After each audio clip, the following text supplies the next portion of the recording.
Assalamualaikum warahmatullahi ta'ala wabarakatuh.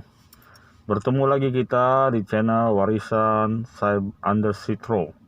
Ya, bermaksud ini adalah channel para cyber trooper warisan yang di underground.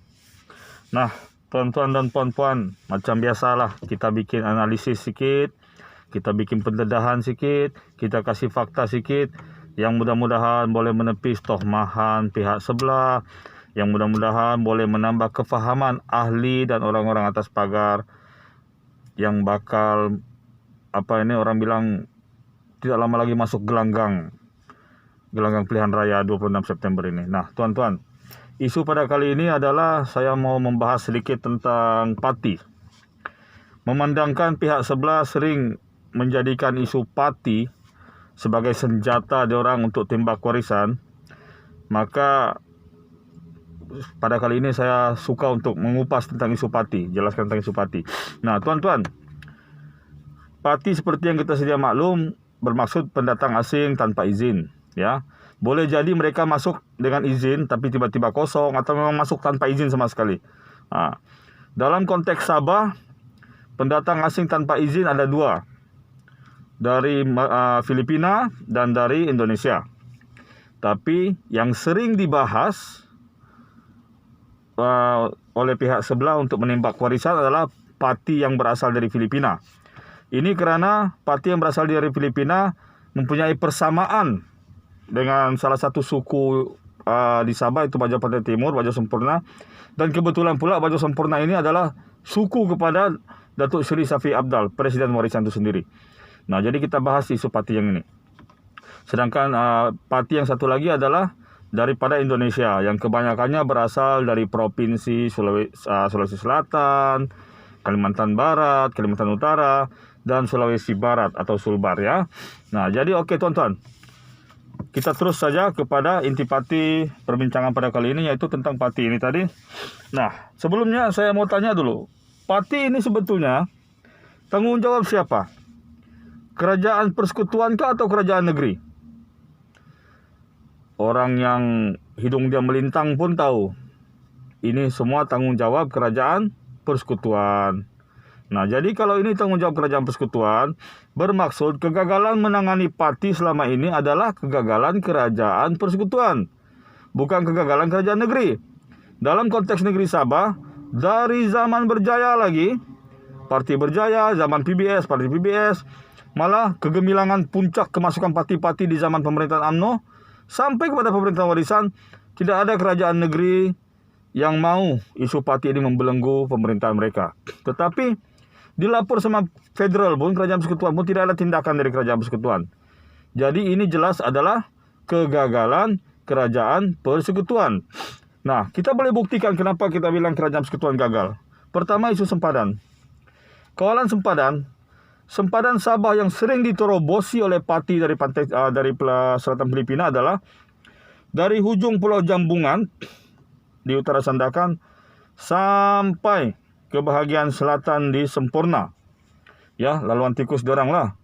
Sedangkan untuk yang pendatang Indonesia, kebanyakannya dari Wallace Bay dan Sebatik. Nah, kalau kita renung tuan-tuan, tidak payah banyak lah.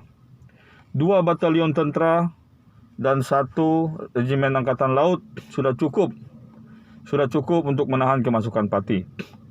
Kerana kemasukan Pati dari laluan tikus yang ada di pantai timur Sabah tidaklah sesulit yang ada di pantai timur Johor, ya. Tapi kenapa yang di Johor boleh pula APMM dari awal sudah pantau, sedangkan yang di pantai timur Sabah seolah-olah dibiarkan, ya. Jadi ini jelas kegagalan kerajaan persekutuan. Kedua, kawalan pintu masuk. Tuan-tuan dan puan-puan, pintu masuk resmi yang boleh dimasuki oleh Pati sebenarnya gagal mengawal. Ini adalah kerana banyak pemalsuan dokumen misalnya, atau dual nationalism yang masuk. Jadi ini sekali lagi kegagalan kerajaan persekutuan.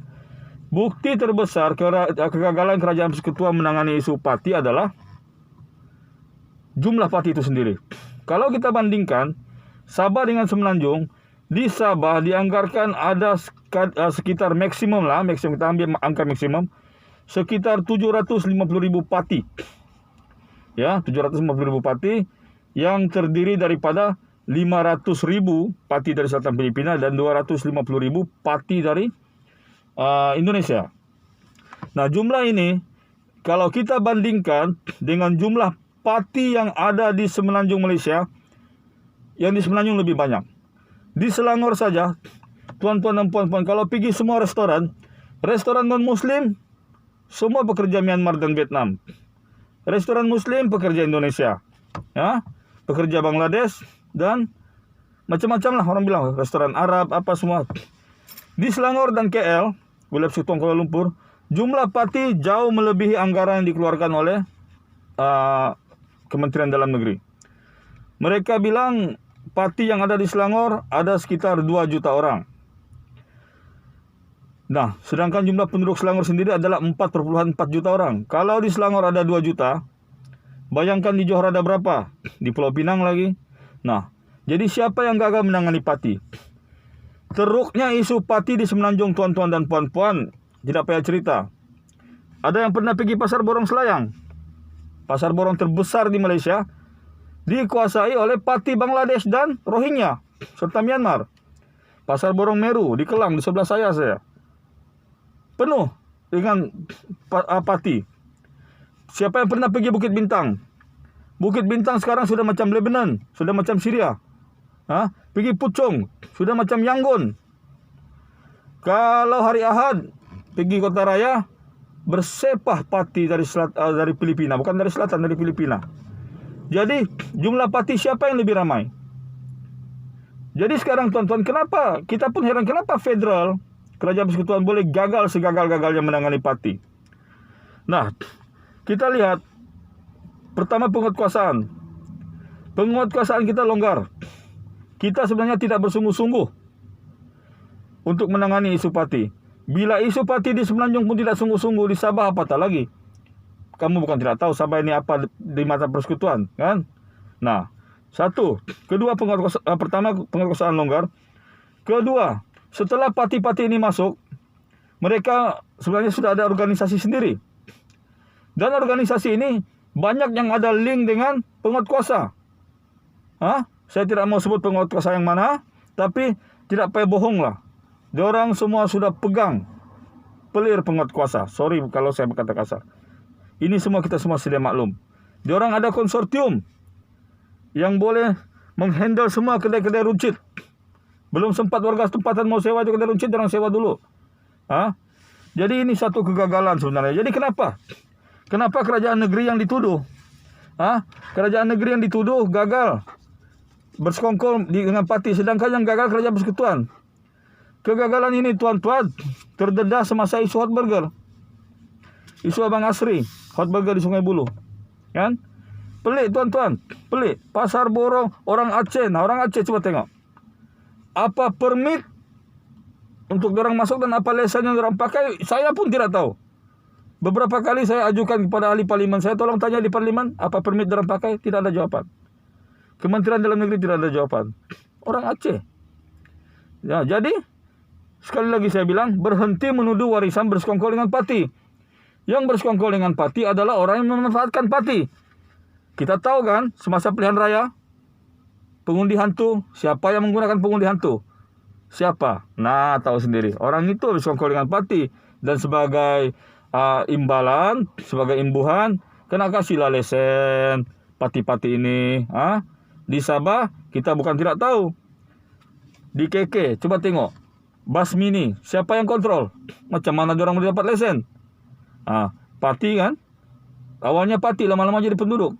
Tapi saya tidak mau bahas lah. Itu tidak dibahas oleh diorang. Tapi kalau dari sempurna diorang bahas betul-betul. Ini menunjukkan berlaku ketirisan dalam penguatkuasaan. Tapi kalau pasal blame, nomor satu diorang blame warisan. Sedangkan warisan baru saja. Sedangkan masalah parti sudah berlalu sekian lama.